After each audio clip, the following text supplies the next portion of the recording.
What were your thoughts about going up against someone who you'd never played before? Well, I had to do, I guess, extra homework and research on his game, on his patterns, and obviously speak to some of the players that played him before, and just get out there and try to focus on execution of the game plan. Obviously, today was a perfect match for me from the first to the last point. I executed everything that I intended to, and even more than I have expected. Novak, well, we're going to have another final between you and Rafa. You're both over 30. Rafa said yesterday that he needs to adapt his game to his age. What do you adapt to your age? I mean, recovering your game, how do you explain that you're still dominating the game over 30?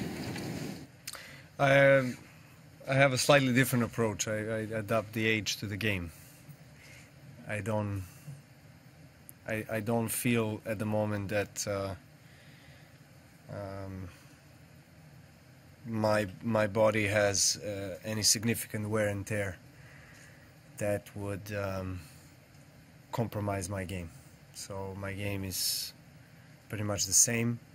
Of course, looking to improve as anybody else, but generally seeing and feeling the game is quite similar to what I have had throughout my career. So I will not change anything for the moment.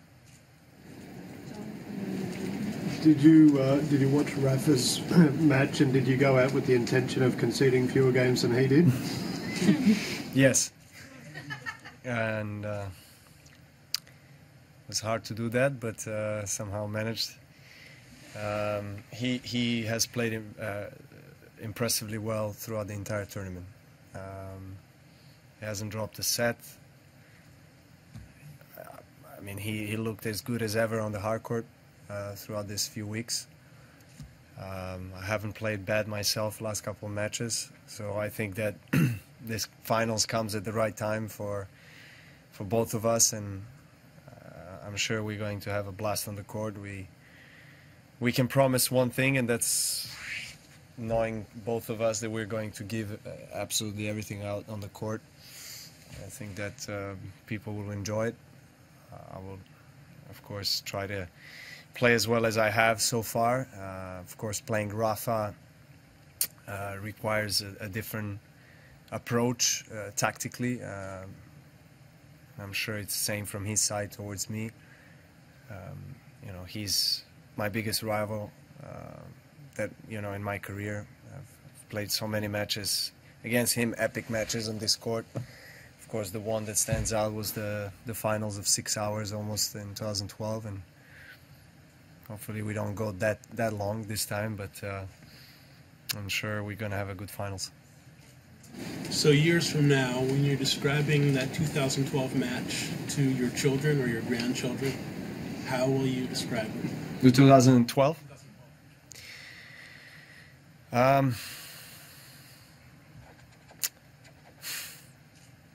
It's a good question. How would I describe it? I'll probably not have them sit down and watch it, because I don't like my children to watch TV that long. But I would probably present it in a more general concept of our rivalry, you know, and that match would be icing on the cake, I guess.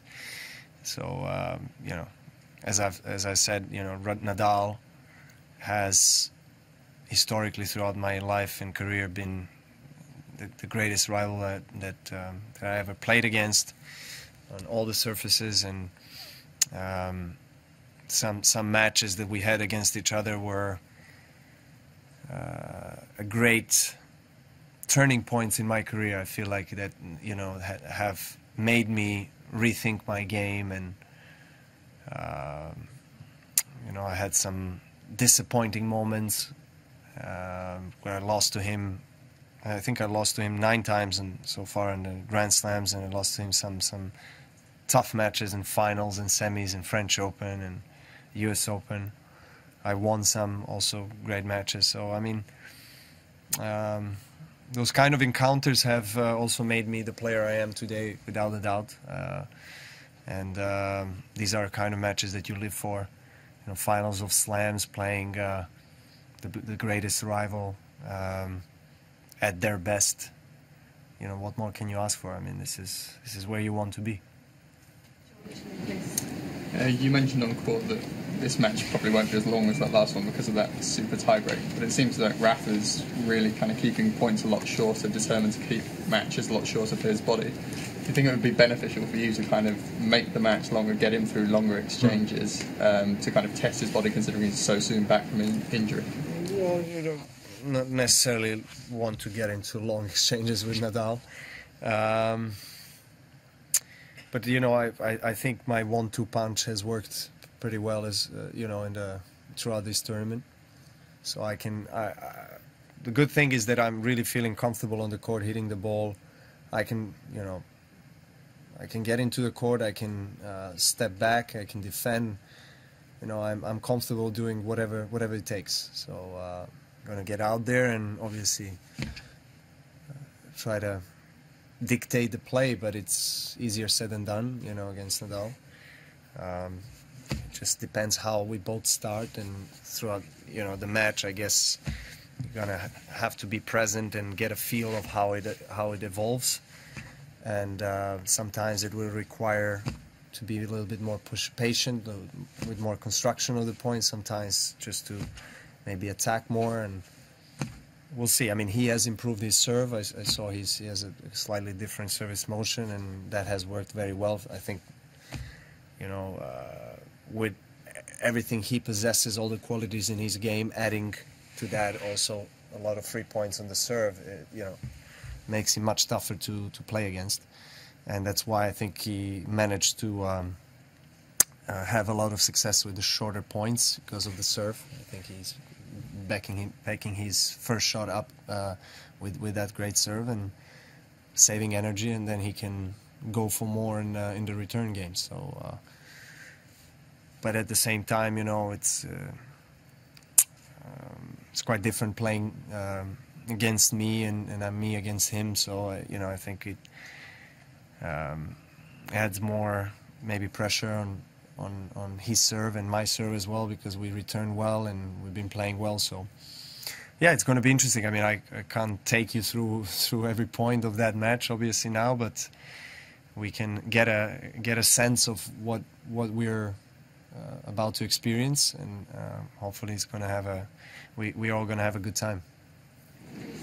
When we look at the results you had last year, the Nadal match at Wimbledon seems to be sort of the breakthrough in your comeback. Is that how you see it? And if so, what actually worked for you that made it that breakthrough? Yeah, for sure. I mean, that was the match that has mentally turned things around for me mostly. I feel like I started the grass court season well. I played finals of Queens and got to semis of Wimbledon, but you know, winning against Nadal 10-8 in the fifth set, that has catapulted me, I think, mentally to a different, more confident self, and has allowed me to then excel in the months to come after that. Novak, just on a personal level, what would it mean to win a 7th Australian Open title, which would be a record, more so than Roy Emerson and Roger Federer? And what is it about this particular place that you excel more so than the other? Right. I mean, look, you know, there's so much at stake. It's hard to pick one thing. I mean, obviously, making history of the sport that I love is an honor, and is a privilege, and it's a huge motivation. But at the same time, there's, you know, Nadal is across the net. We're playing finals of Grand Slam. You know, for the record, you know, 7th title here, and it's just, if you don't get motivated by all these things, then something is wrong, you know. Why this place? Well, I think I've said many times before that it's a combination of several things. First of all, I mean, I'm not the only one that feels really comfortable in Australia, in Melbourne. There's a lot of players that really feel like at home and feel very welcomed here. It's the beginning of the season. Everyone is fresh and ready to jumpstart their year. There's a great tennis buzz and fever going around in the month of January throughout the whole Australia. And I think conditions of play, obviously, the court, the balls, everything is quite suitable to my style of the game. So all of these things combined probably allow me to excel here. Novak, how often do you have a match like tonight where, as you said, from the first point to the last, you did everything you wanted and then some? How rare are those nights? Well, I hope that they can become more frequent. But yeah, you have, I mean, in the past I've played some tournaments, specifically here in Australia. I've had some terrific matches, couple matches in a row where I would win, you know, comfortably in straight sets. But considering the occasion and circumstances and playing semifinals here, this is definitely one of the best matches I've played in Rod Laver Arena in my career. Yeah, you just happen to be in that zone, you know, that we all strive for. Every professional athlete wants to be in the zone where everything flows so effortlessly and you are executing automatically everything you are intending to execute, and you don't need to think too much. You're just I guess driven by some force that takes over you, and you feel divine. You feel like in a different different dimension. So it's quite an awesome feeling that we all try to reach and stay in, but sometimes it's probably the biggest challenge, I think, is to how to repeat that, how to stay there for as long as you possibly can. Now, again, it depends on how you feel that day, who is across the net, various things. It's an individual sport, so everything really depends on you, how you emotionally cope with all these things. And sometimes you feel just maybe more anxious and nervous because who is across the net, or occasion, or maybe something tenses up in your body and you're not striking the ball as smoothly. And it really takes a long time, I guess, to get to that stage or phase where you have so much confidence and everything flows. But it takes such a little time to lose it, and that's why we all are very committed and very aware that professionalism really gets you to that state of mind and play where everything flows. Well, you pretty much touched on what I was going to ask, Novak, but with all your skill sets, you've gotten to so many finals. Is it game plan, is it fitness, or is the mental side so important? And talk about feeling the intensity that Rafa gives his foes out there on the court. Well, the intensity that he brings on the court is immense, without a doubt. Probably the most intense tennis player that I have witnessed and played against, and it makes you be alert, so to say, from the very first point.